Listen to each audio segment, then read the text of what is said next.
Okay, there we go. All right, so we've got the format of the narrative and then the detail. So I'm going to kind of go through the narrative, uh, uh, progressing through it so that we can get to the detail, because I think the detail is going to offer more conversation for it than usual. So let me talk about where we are in this thing. Where we are is we're into the tribulation. We talked about Israel in the tribulation. You guys have talked about the rapture of the church. We've talked about the signs of the times being birth pangs that lead up to it. And we've even discussed in detail some of the signs that were currently seeming to be available. And we've looked at those, right? Yeah, we have. So we have gone to the tribulation beginning, which would be the peace pact signed by Antichrist. We talked about the Russian, Iran, Arab coalition invading Russian in Ezekiel 36 and 37. We talked about the adjacent nations and their demise that were in Psalms. So now we're going to look at the first half of the tribulation and the second half of the tribulation. So if you haven't come to the conclusion yet, you should, that the tribulation is really centered on Israel. We talked about that last time we met. It is about them coming back to be what they were called to be originally, and that is God's representative to all the nations, and they're evangelists. We see that in the 144,000 that are kept as remnants after the rapture of the church, and progressing from there, it's about conversion. The first half of the tribulation are about natural disasters that happen. The second half of the tribulation is more about humanity and evil escalating itself to create the problems and the martyrs that he creates. So kind of keep that in mind as I go through these. Now, if you want to stop me as we go through them. We'll talk about the Gentiles in the tribulation. Now, God's program with the Gentiles is that Israel had lost its favored position. So the gospel was preached to the Gentiles to make the Jews jealous that they might be saved. Romans 11:11. Since that time, Gentiles who place faith in Jesus become members of God's church. So the church is raptured. Those believing Gentiles are gone, as are believing Jews gone. So now we're talking about believers that come to faith after the rapture. And in looking at the discussions that appear in Genesis, in Daniel, in Revelation, the book of Revelation, these are the things that are talked about in there. The first Gentile prediction is talks about Noah's prophecy about the character of his three sons and the lines of the races to follow and repopulate the earth. So Noah, is not a Jew because there were no Jews then. Jews don't come to be identified until Abraham. So Noah is the Gentile, and as are his sons, and the world is repopulated with Gentiles coming from that line. So we have that, and then we have the judgments upon nations that are adjacent to Israel. We talked about that in Psalms. Babylon and Chaldea, Moses, Damascus, Egypt, Philistia and Tyre, Edom, Ammon, and Elam. Those are the names of the nations that were at the time. Now, obviously, they, become Syria and Jordan and Iraq and those nations. Now they've got different names to them, but there are judgments against them, and the judgments show up in prophecy. Times of the Gentiles relates to the divine dealings with the Gentiles and a measurement of the period in which Jerusalem and its temple is under the control of the Gentiles, which in a lot of cases, that is Moses. I mean, that is Babylon, Assyria, Babylonians, Egypt. Those have taken control of the city of Jerusalem and the temples. Fourth is there's mentioned succession of monarchies, four world powers foreseen and revisited. In Daniel, he talks about the four, and we've covered that a lot. So there's not a lot of problems in going through with that. Judgment of the Gentile nations that are fully anticipated in the Old Testament. Gentile nations in the lake of fire. That's the idea of final judgment, and Gentile nations and as the kingdom. So those things are mentioning of the Gentiles and their relationship to the tribulation and ultimately to the kingdom on earth. Now, Gentiles in the tribulation themselves, there's a divine program for the Gentile nations. It is about the conversion of them, which starts with and begins with and fulfills with the Jews being the ones who bring them to salvation.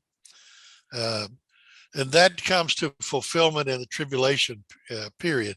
In order to have a clear picture of the tribulation, the subject and the body of prophecy needs to be kind of put into your mind. So it's a different framework from the framework we looked at with Israel. It's the framework of the Gentiles. So there's a different framework because there's not the history of the Old Testament to back up the Gentiles. The history of the Old Testament belongs to the Jews, remember? So consideration is given to events that are relative to the Jews. Look at Luke 21:24, and it says, they will fall by the edge of the sword and led captive among all nations, and Jerusalem will be trampled underfoot by the Gentiles until the times of the Gentiles are fulfilled. Times of the Gentiles being fulfilled is the times that they no longer have control over Jerusalem and the temple. Anybody have any questions so far? Remarks? Comments?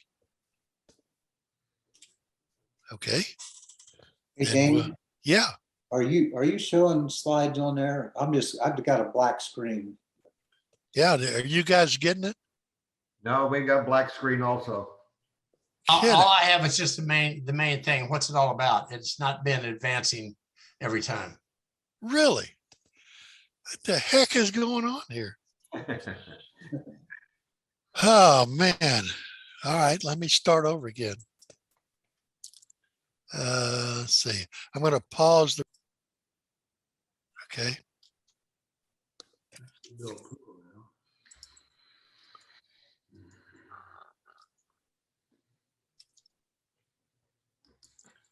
Okay. Yeah. Can you see that first Gentile prediction? Changing. First Gentile prediction. Everybody see that? Yes. Okay. Cortile dei Gentili is Italian, and it means courtyard of the Gentiles. And the courtyard of the Gentiles actually is really kind of interesting what I found in researching that a little bit and reading it a little bit, it was a way for the Jews themselves, Pharisees and all, to isolate the Gentiles.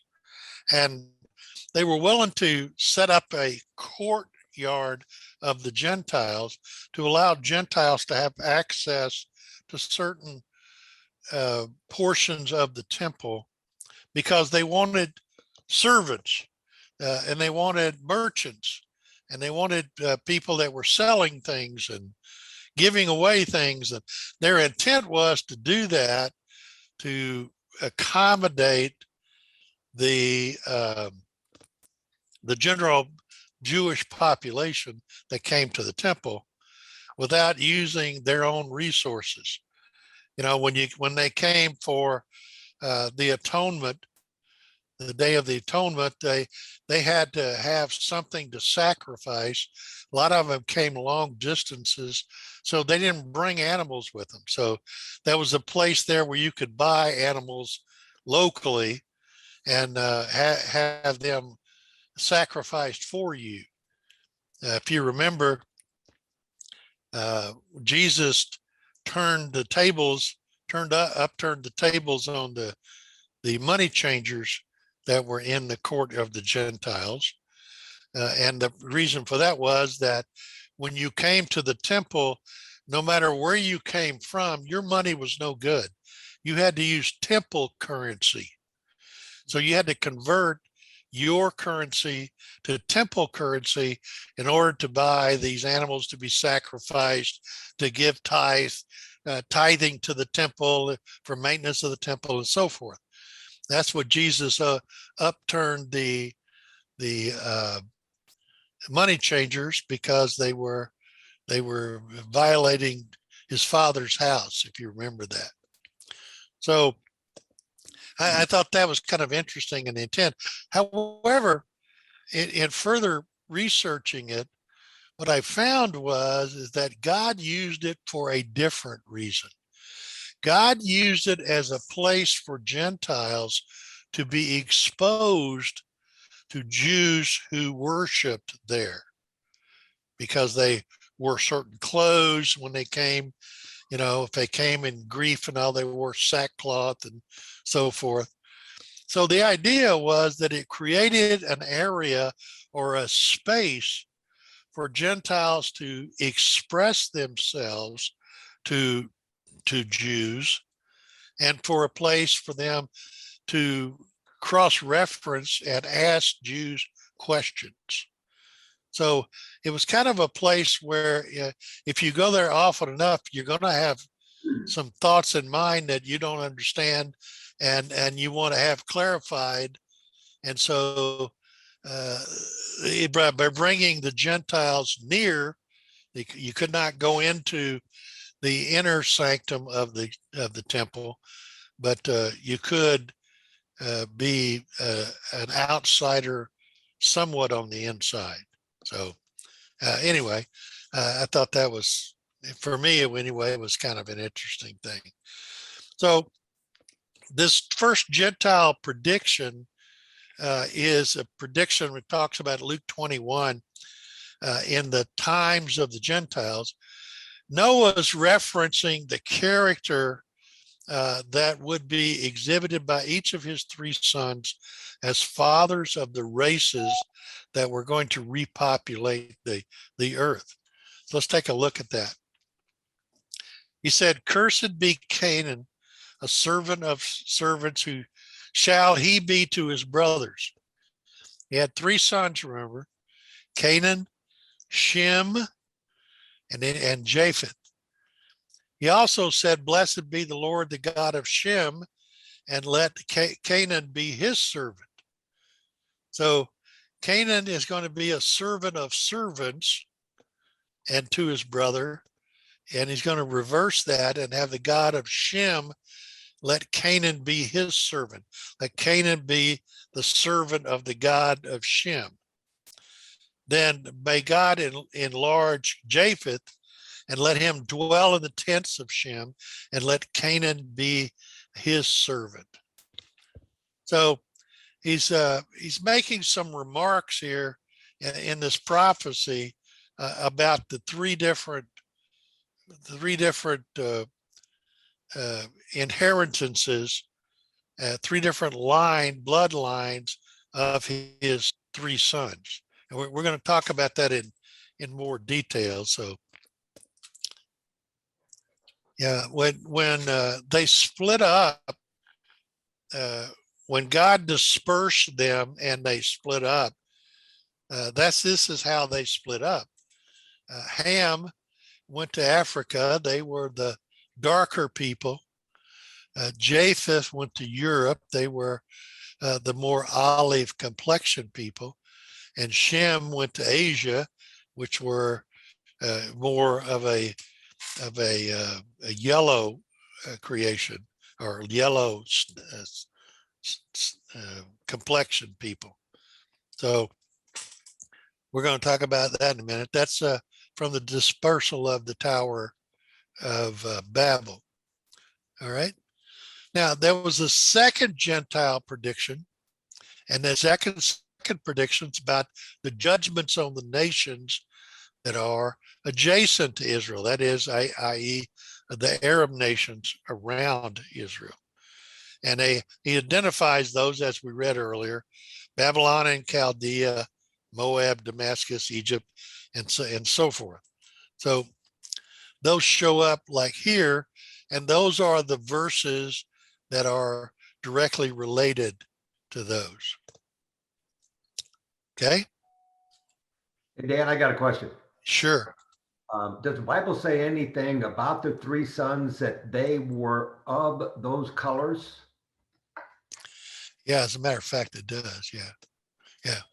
We're going to talk about that in the details. So hang on to that question, okay? If I don't cover it, bring it back up to me then. All right. And that's a very good question. All right. All right. So now, in reference to the times of the Gentiles, the problem that we have is in the idea of the translation of the original text. And so it gets a little confusing when you have the times of the Gentiles and then times and seasons, which is another term that's used. And times and season refer to the relationship of God with Israel. Times of the Gentiles is the relationship of the Gentiles to God. And it's both of which are reasoned by who controls the temple, who controls Jerusalem. So it would be normal, if that's the case, and it is, it would be normal to assume God would continue in that vein, and continuing in that vein is continuing in the vein of who controls what. And it's in whose control is whose time it is. Okay? All right. Now, the judgments, one of the different judgments of the Gentile nations, there's a stupendous event that's anticipated in the Old Testament about it. There's as you see on the bottom left, Psalm, Isaiah, Joel, Zephaniah, Zechariah, the references to those are the reference to the judgment of the Gentile nations. I just printed out Isaiah for you, Isaiah 63, which is shown at the bottom left. But the things I want to point out to you is that he talks about Edom in crimson, and he talks about it in red, your apparel in red. The interesting thing about it is, do you know who the founder of Edom was? No. It was Esau. Okay.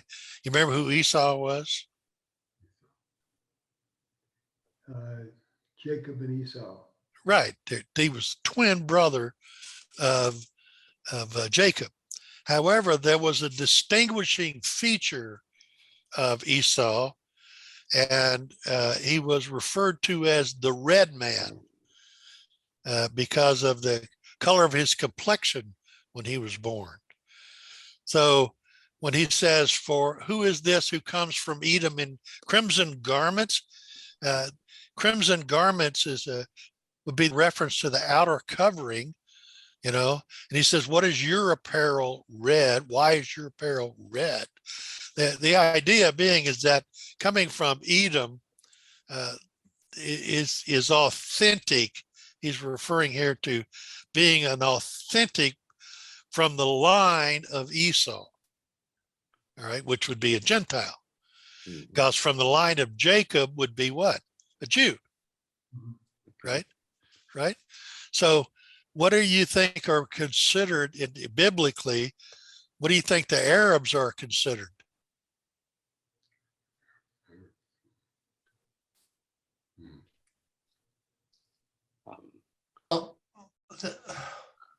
I don't know. The Arabs were the sons of Ishmael. Ishmael. Yeah. Correct. But what do you think they're considered?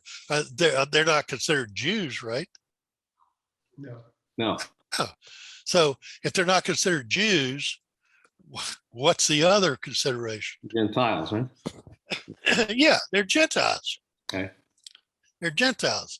So in what we're reading and what we're studying here in the tribulation is that the sons of Jacob, right, who we know are Jews, and who's the other son? Esau. Esau. Right. They only have two lines as far as God's concerned. You have Jews and you have Gentiles. And the Jews actually came from the Gentiles. In the relationship God had with Abraham, that's when they began as being the chosen people. Right. Mm-hmm. So in Isaiah 63, he talks about the day of vengeance and the year of redemption had come. He said, I trampled down the peoples in my anger. I made them drunk in my wrath, and I poured out their lifeblood on the earth. He's talking about the judgment of the Gentiles, and he's talking about what happens to many of them in the tribulation. They're either happened under natural disasters, the pouring out, the bowls of wrath that are poured out, right? Or they happen in war. And the war shows up in the second half of the tribulation. All right. Then the Gentile nations of the lake of fire, Matthew 25, this is from Jesus himself.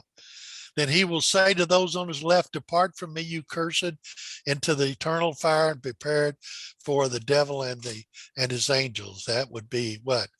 The great white throne judgment, right? Mm-hmm. All right. Yeah. Okay. So prophecy foretells about the Gentile nations in the kingdom that they're going to have a share in Israel's kingdom. So when we talk about it, Israel, this is Israel's kingdom. We're talking about what happens to time, the management of time, and what happens in the 7 years is directly related to the Jews being the ones that are calling those shots, because that's who Satan is in attack for. He's trying to eliminate the Jews, kill them all, eliminate them. He thinks that he can do that. And the Gentiles, on the other hand, will be coming, some will be coming to salvation and become believers because of the efforts of the Jews, whether it's the two Jewish prophets that preached during the first half of the tribulation and are killed and resurrected, or it's because of one-on-one evangelism by the Jews, and that spreads itself. It's the church starting all over again. You know, what you're seeing here is the Old Testament being played out differently. We're starting over again. The chosen people are those chosen for the 144,000 remnant. So we're starting over again. Mhm. and they are charged with the same task of representing God to the Gentile nations that they were originally when they became Jews and they became heirs from Abraham. So you see this being played out again. It's a second chance. If I say, do we have a second chance? You have a second chance before death, not after death, but you do before death. So this is a second chance, and the reason why we're looking at this because this is a collectiveness. This is the nations being called together, people being called together. Mhm. All nations, all tongues is what it tells you. In Matthew 25, it asserts the entrance of Gentiles into the kingdom is by the authority of the king, and it's been predetermined by the Father. So they don't have to become Jews to enter into the kingdom. Mhm. Now, the last 7 years, which are the times and the seasons, would we say that was Israel, right? Mhm. So there's a realignment of nations that constitute the final form of the fourth world empire, which is made up of 10 different parts. Daniel. The head will be the blasphemer. A persecutor will continue for 3.5 years. Their covenant with Israel will restore their sovereignty, but the covenant is going to be broken. The world leader will invade Palestine and set up his headquarters there in Jerusalem. He will be judged at the return of the Lord, and the destruction of the leader and his host will redeem Jerusalem from Gentile dominion. That's the end of the times of the Gentiles.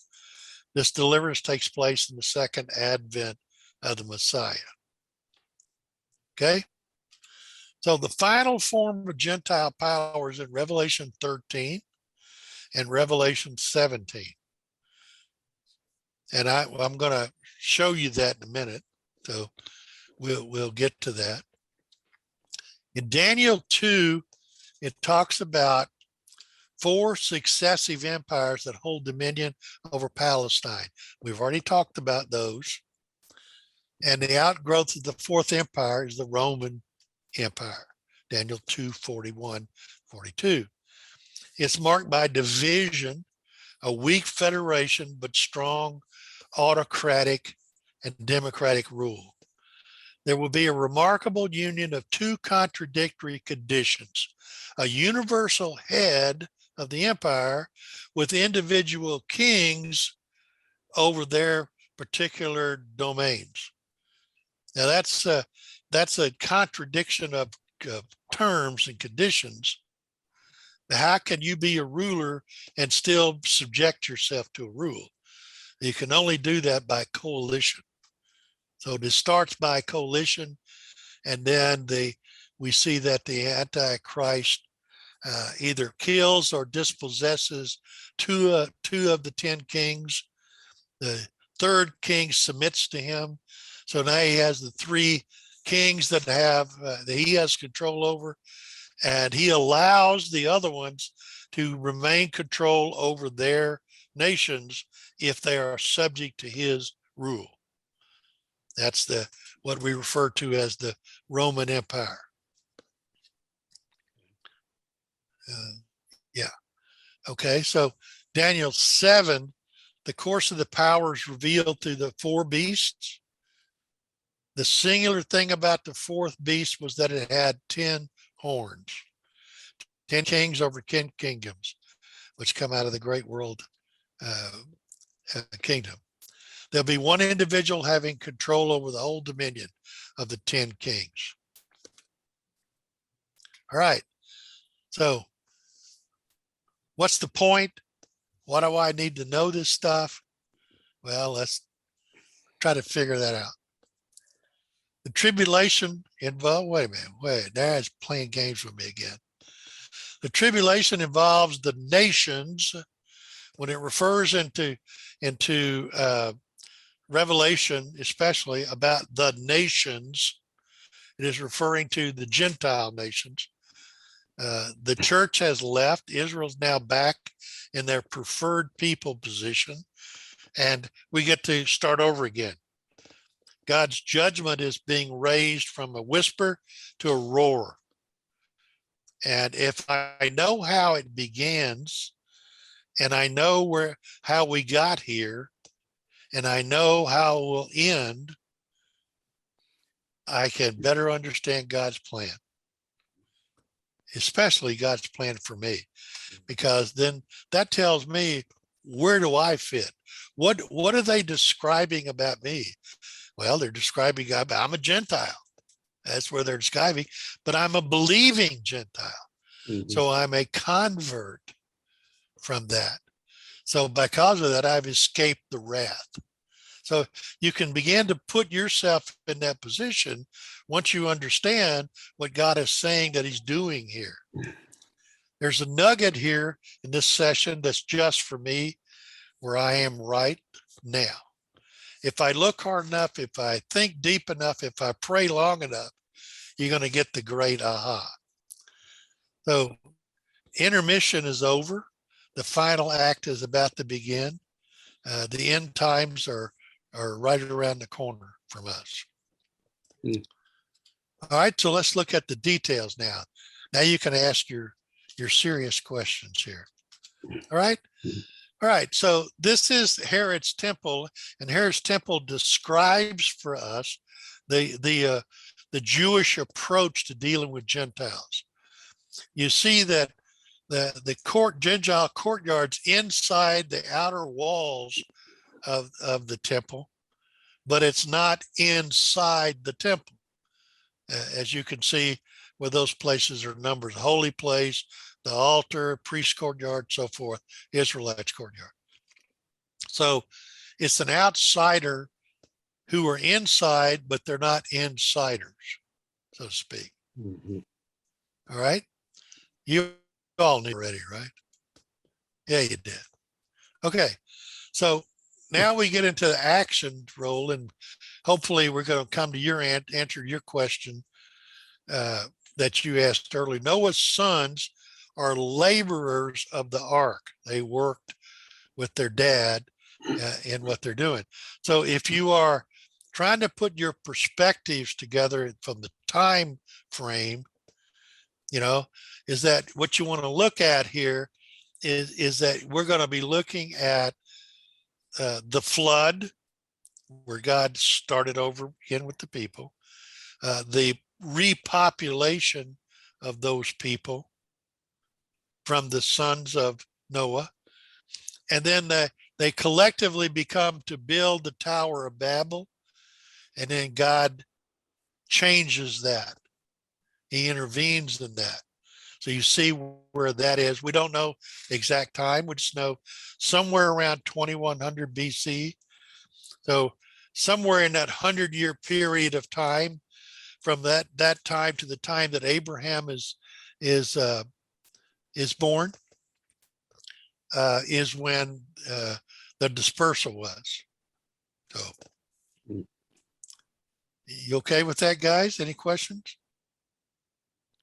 Now we're going to talk about the dispersal, confusion of the language, and a physical displacement.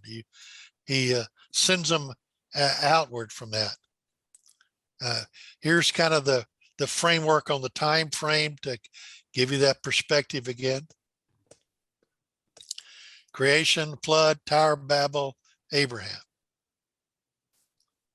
All right. All right. Now, the Ham, Shem, and Japheth, Shem being the one that we identify with because it's in his bloodline that the Messiah comes, the Savior comes. So the Semitic people are the Jews and the Arabs, even though the Arabs are Gentiles. They're not, they're Semitic, but they're not Jews. And why would they be Semitic people, do you think?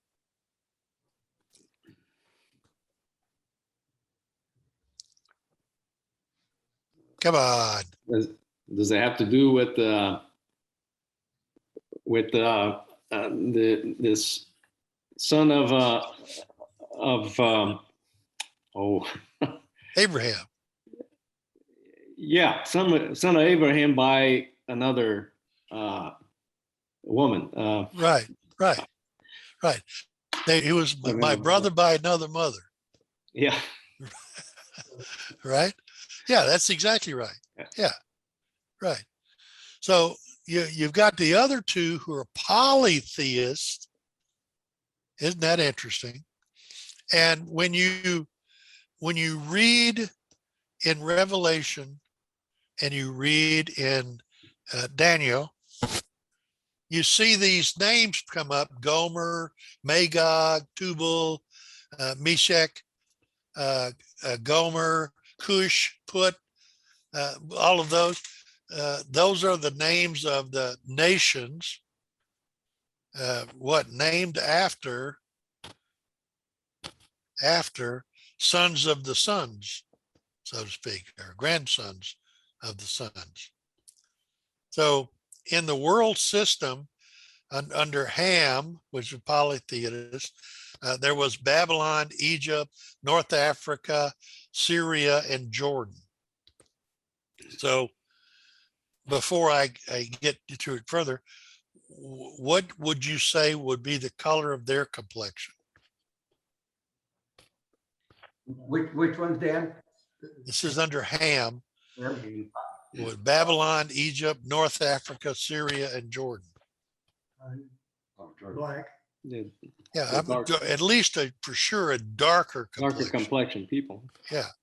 Under Japheth, however, going to Europe, Russia, and Iran and Iraq being separate, what would you say that their predominant complexion would be? Olive. Olive. Very good. Very good.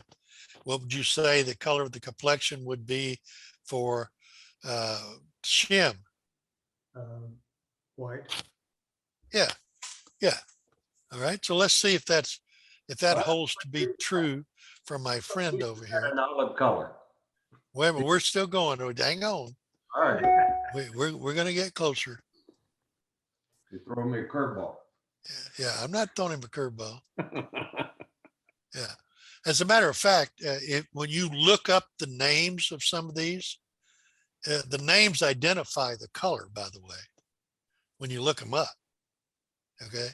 They identify them. And some even identify themselves as black or yellow. Now, the black and the yellow are our translations of those words. So, we have something to do with that. But when you look at where they went and where they were, think about that for a minute. If you went to Africa and you were in Africa all the time, you would probably get, after several layers of sunburn from the desert even, okay, you're going to start to change color there, right? Yeah. So anyway, these are the generations, and you can look these up yourself. I'm going to send you this, so you'll have those to look up. So again, let's go back to our timeline here and take a look at where we are. I took the ones that you already had. Antichrist has appearances of a mortal wound. And they're in the gray. I'm trying to get away from that to point up to you what the additionals are, because we've added the Gentiles to it. Here are the additionals. The two prophets that began their preaching and witnessing ministry. Who are they going to be preaching to, do you think?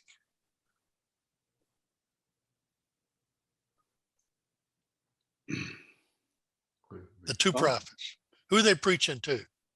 Oh, they're preaching to unbelieving Israel and the Gentiles, right? Unbelieving Gentiles, right? Both of them, because it says to us that they will be seen by all the nations and all the people. That means, some kind of world projection, which seems to be like the internet or something similar to the internet where everybody can. So they're going to be preaching to both of those. Okay.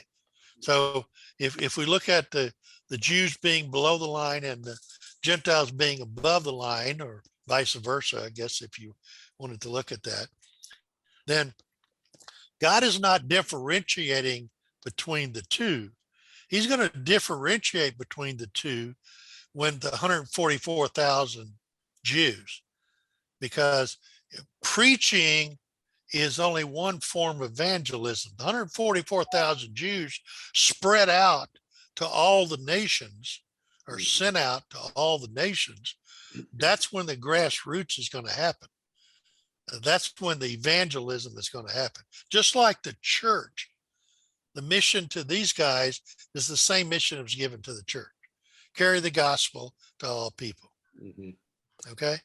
So you're going to have a believing Israel that will be witnessing for the Messiah, and you're going to have an unbelieving Israel who is not going to do anything of that fashion because they're deceived by the false prophet and they fall into apostasy from their own faith. Okay. Then the two witnesses are killed. So the two witnesses are killed. Who does that set up a cease and desist with? It is the Jews, right? The Jews. Now you're going to decide who you are. You're either going to be a believing Jew, Messianic Jew, or you're going to be an unbelieving Jew. The division happens in the Jewish faith. What about the Gentiles? What about the Gentiles? It kind of refers to us, it implies to us when it talks about they're going to be exchanging gifts amongst each other, just like it was Christmas.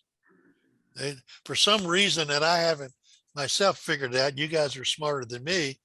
Maybe you have figured it out, but why would they be so happy over the two witnesses being killed?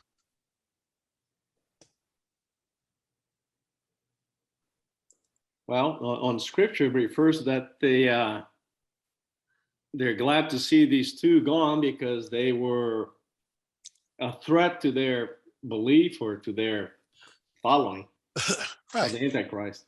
Yeah, very good. So they're going to be, the two witnesses are going to be total opposite of the world religion that will be then taking place and forming. That's number one. So they become a nuisance because what are they going to be doing? They're going to be saying, that's false. That's not true. That's a lie. So they're going to become a nuisance to the false prophet, right? And to that false religion. What else are they going to be? They're going to be the igniter of what really ticks off the Antichrist. And the Antichrist is going to take it out on the people.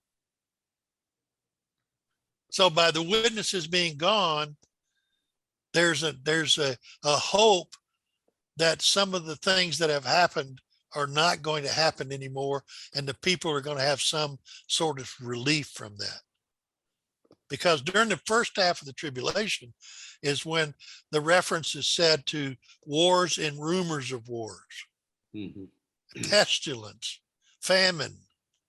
This is the pouring out of the woes. There's a lot of natural disasters that happen. Yeah. Okay. So then we get to the midpoint, and that's when the Antichrist imitates that. He imitates that. Here they are. The two witnesses are killed. Their bodies are laying in the street for 3 days. Then they're raised up.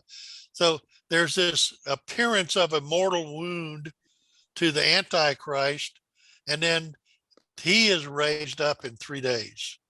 Also, the great imitator, the great deceiver, has now shown or appear to show what he can do.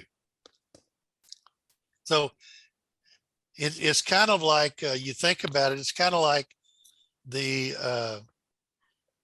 priest in Egypt imitating Moses to Pharaoh.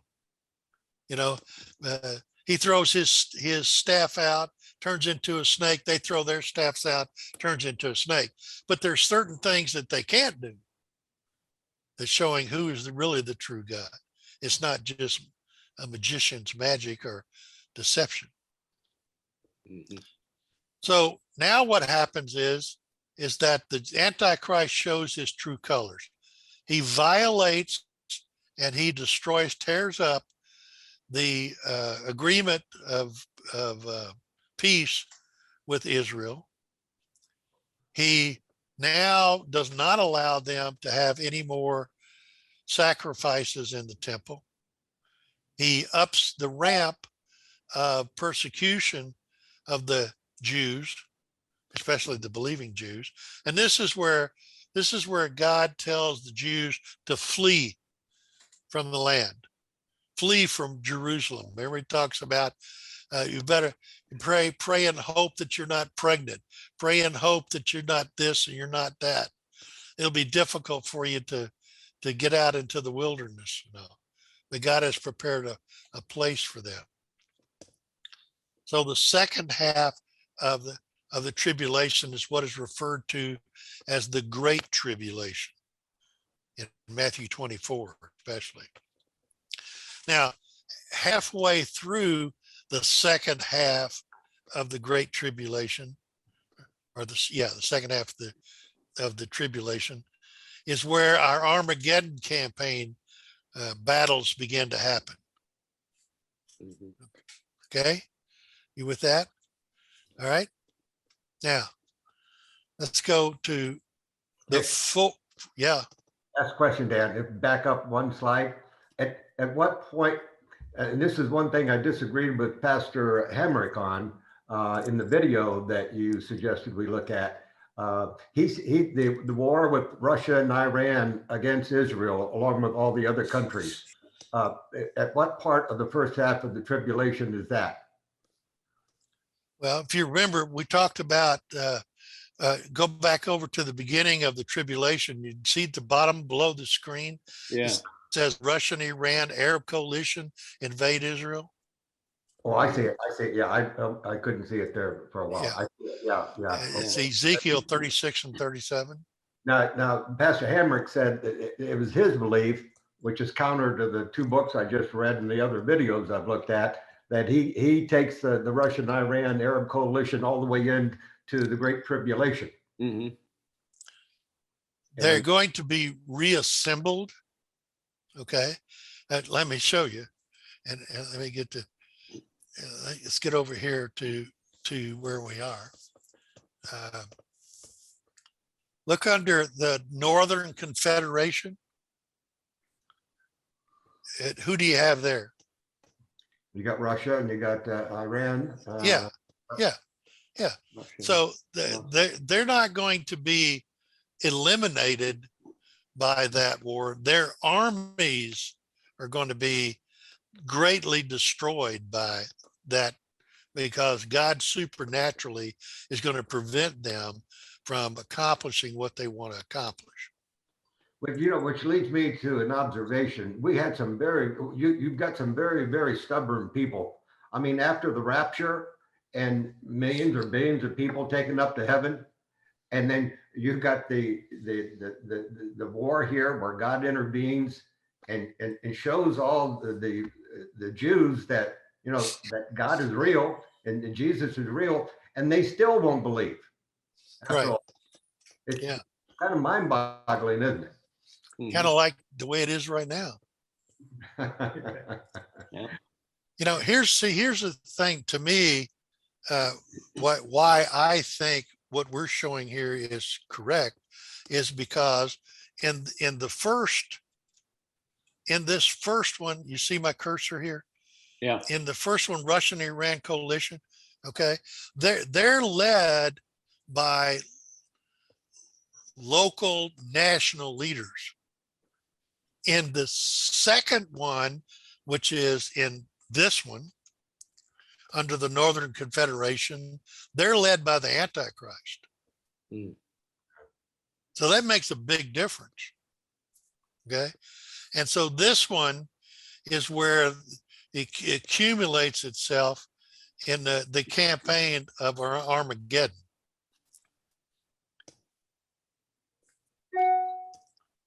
Right? Okay. Now you guys see how these things line up here? The thought is that the revised Roman Empire, okay, the Yeah. revised Roman Empire, it is really a misnomer because they never went away. They just went down in influence and down in power. Some of the nations of the Roman Empire did, but they've still always been there. The difference is that they now become together in this 10 nation federation of nations. Okay. Okay. And the kings of the East, I mean, you can look the verses up for yourself. I mean, there they are. There seems to be a difference of opinion too about the United States participation in these wars. Right. What, But what, where what's your- would you think they would fit in here? if at all, in the first? But again, I haven't seen anything or any proof stated in the Bible about it. This is just opinion by some pastors about the United States weakened as a world power and that eventually joins into the Roman Empire. Yeah. What's your take? Well, my take on it is when I look at let's look at the Northern Confederacy. How could that be assembled? How could the coalition of those nations be assembled? Because we're talking about one of the big players. The big players of the world right now are Russia, China, the United States. The second tier would be the other nuclear nations, which I think Iran is, if they're not there, they're right behind there. North Korea, India, Pakistan. Okay, so I think the Northern Confederation, the only way that can be put together, because look how far reaching it is. Germany and Turkey are included in that. Well, you see the relationship that Russia has now with Turkey. You see the relationship Russia now has with Iran. And what kind of relationship do they have in Germany? They furnished the power for Germany. Yeah. You know, Well, what a coincidence. yeah. You know, that those countries would be specifically named to be involved together in some form or fashion. Okay, so now what about China? Well, China falls under the kings of the East. Okay, there are the nations that would come from the east of the Euphrates. And what does it say? It says the Euphrates is going to dry up, which means an army is able to mobilize itself and come across. Right? So the kings of the South are the Africans. So the only place that leaves for America geographically would be in the Roman Empire. But it would not be as a first tier nation. And the only way that these things are able to be assembled is because of a lack of a national power on the international scene to prevent it from happening. Who holds the iron hand glove? Who holds that there? America does, because of the technology of its war machine, because the power of its currency and international currency, because of its influence in NATO. I mean, we're the policemen of the world, are we not? Yeah. So if we were not that and we didn't exist there, then they're free to do this.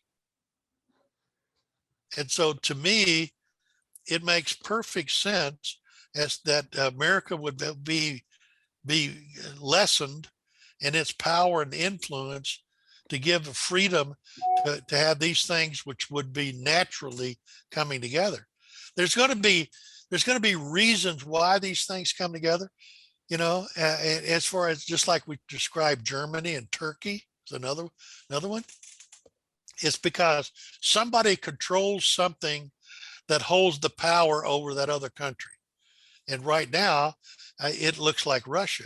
I think personally, besides wanting to have a land bridge from Russia at its front door, I think what he wants is he wants the nuclear power plants and he wants the uranium resources from the Ukraine. And I think he wants to cut the food supply off by taking the seaports away so that they can't ship food to Africa and some of the other nations. So what is he? He controls half the world that way. Mhm. You know, I mean, the Ukraine is a position where, if I am informed correctly, right now they're furnishing 30% of the electrical and gas power to Europe, 30% of all of Europe. And they're virtually 100% to Germany. So what do you think they are to Poland? Probably the same. You know, that's what these pipelines that they've opened up that come down. That's crazy for us to have allowed that. It's crazy. Mhm. It's just giving them an open door. And so, you know, I think they're probably doing those things. You know, it doesn't tell us how or what, but I think we're in our own demise. You know, it used to be that everything was handled through America or America controlled bureaucracy. The money exchange was all based on the US dollar. Mhm. It's not anymore. It's getting away from that. We don't control that anymore. We used to control the internet. We gave that away, so we don't control communications anymore.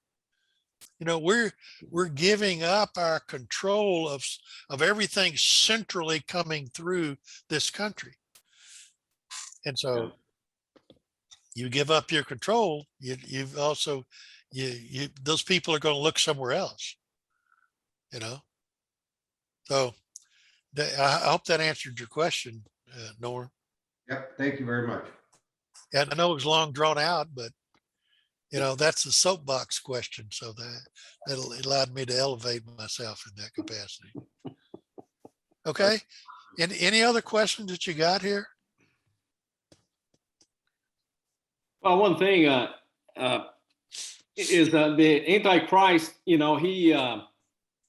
becomes a world leader and he promises Israel 7-year peace, right? Yeah. Now, does he have any influence on slowing down the Russian coalition that initially goes against Israel? Well, see, I think that's why I have the timing where I have it set up. Let me go back. That's why I have that. Yeah. Because I think they do that prior to the signing of the peace pact. I believe that that's why Israel signs the peace pact. To protect themselves against this Russian-Iran coalition. Yeah, I think we know from the Bible that there's a supernatural deflection of this coalition by God. Okay. But somewhere along the way, if he controls the propaganda machine, if he controls the way that this is spelled out, somewhere along the way, he's going to take credit for that. Yeah. Okay. And he's going to blind the nations into believing that he's the one that did that. And that would be what would prompt Israel, because they would think he had the power. Okay. So it would be a natural thing for them to say, well, let's come. He'll say, you know, I did it. I'll do it again. So let's sign a peace pact here, and you can have peace in your country. You know, so the timing of everything is like threads in a fabric. You know, they're independent, but they come together. Yeah. And then they form something different altogether. Anybody else? Dan. Yeah. I thought that the rapture of the church is what precipitates the demise of America, because most of our military people are Christians. Most of, all of our intelligent people are Christians. And so we take them away, there's not much left. Okay, well, I would certainly hope you're correct, Terry. However, what I see happening is I see the apostasy of the church happening, and I see people that declare themselves as Christians don't really fulfill the definition of a Christian. They don't really do that, and the numbers, those that populate those categories seem to be on the decline, just like church attendance is on the decline. Mhm. It used to be that 70% or something like that of the people in America were declared, or they declared that they were Christian, they were followers, and of those 70%, 55% of them said that they were believers and were born again. Now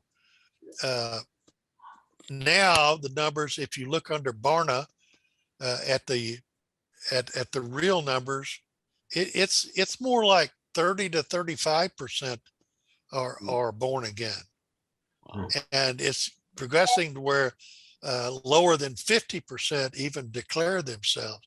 You know what? There are two things that are on the rise in America as far as religion is concerned, and that is the Muslim nation and the nuns. Those people that answer none to the religion questions. So, I would think that you would hope that you were correct as far as the population of our Christian brothers and sisters, but I am seriously beginning to doubt that, because I think it's on the true is going to want away from us and get away from us. Yeah, I could see where people are raptured that are in key positions of the military, the guys that push the button, uh, would be gone. However, it doesn't say anywhere in the Bible that I've found that there's any country demised because of the rapture. There are some that are impeded or damaged, obviously, but not in demise because of it. I think that that there's got to be a reason for it. How is this guy who's rising to power going to explain the rapture? Well, from what I've read and seen, he's going to say, well, it's alien kidnappings, or something along those lines. We might think they're bizarre, but then on the other hand, there was a series on public education network and one of the other syndicated networks on aliens and UFOs and all that kind of stuff. And man, it was like 80 million people watched those things, and there was a series like eight of those. Mhm. So yeah, there's people that are being prepared mentally and they're buying into it, so what's these signs of the times and birth pangs? These things are gradually increased, just like birth pangs do, until they reach a crescendo. And I think the crescendo that they reach is when the Russian-Iran Arab coalition invades Israel. So I think a lot of these things are hand in glove. They fit together, but they don't reach their peak momentum till much later. So as the Antichrist and as Satan's come up, the believers and Jesus's followers go down. It's kind of the great deceiver. That's what he is, and that's what he does. Okay. Does that help any, Terry? Yes, thanks. Anybody else? Dave, you're awful quiet over there. Share some of your wisdom with us. Dave, who? Dave Lehman. Yeah. Oh, you're muted there, buddy. Oh, you almost made it. Try it again. Well, There you I'm go. having trouble clicking it off for some reason. That's There you go. causing a problem. I'm not sure I'm smart enough or know enough to ask a question right now, but What do you see in here that you believe or you don't believe? well, I don't know. It's just hard for me to see how it all ties together. Like, I guess just on a quick overview like this. So don't know that I disbelieve anything or totally buy in. I'm just, trying to Yeah. evaluate. But if you have another thought pattern or thought, share that with us. I mean, I'm speculating just like everybody else is, but to me, I put these in positions because to me, they appear that one leads to another, that leads to another. They're interlocking. And because this happened, then it's easy to see that the next thing is how that happens and how that takes place. But, Mhm. I am, like I say, I'm not, this is like, for instance, the mark of the beast. I mean, for a long time, I thought the mark of the beast happened when the 7-year tribulation started. It doesn't happen till the mid-trib. Mm. And it is when he has total control of everything, the economics, the political, the religious, when he's got everything, that's when it happens. All right. How about the 4 world powers? Does that satisfy everybody? All right. Yep. Okay. So here's another way of describing it for you. The Northern Confederation, the kings of the East and kings of the South, and the revised Roman Empire. Believe it or not, it tells us pieces here, pieces there of scripture that each one of these at one time or another, they disagree with the legitimacy of the power and the control of the Roman Empire, which is controlled by the Antichrist. They challenge that at first, but then they succumb to it later. So he doesn't take over these necessarily by power. The only one he takes over by power is the revised Roman Empire, and that's by the King 1 and King 2. He takes them over by power. King 3, there's a conflict, but he ultimately wins that. And then 4, 5, 6, 7, 8, 9, and 10, they willingly join the coalition. I don't know if it's out of fear. I don't know if it's out of necessity because he controls the food or he controls the energy. I don't know how that works. I just know that it does. That's the way it works, but I don't know the cause of that. Mhm. Okay. So when you read and you look at the Meshach, Rosh, Tubal, you see what nations those are.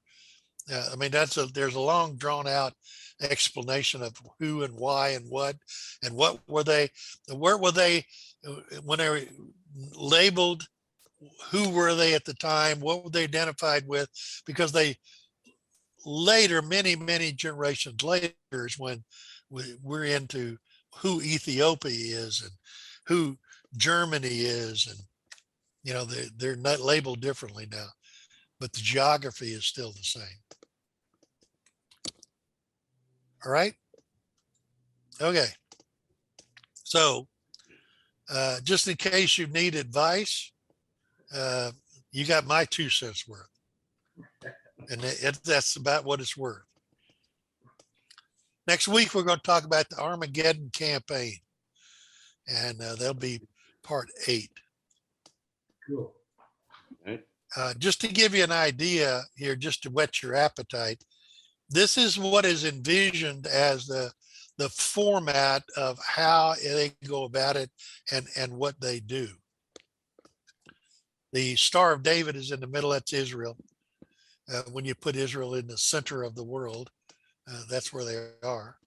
So it shows that Israel is completely surrounded, by a unified force, in essence. So Yeah.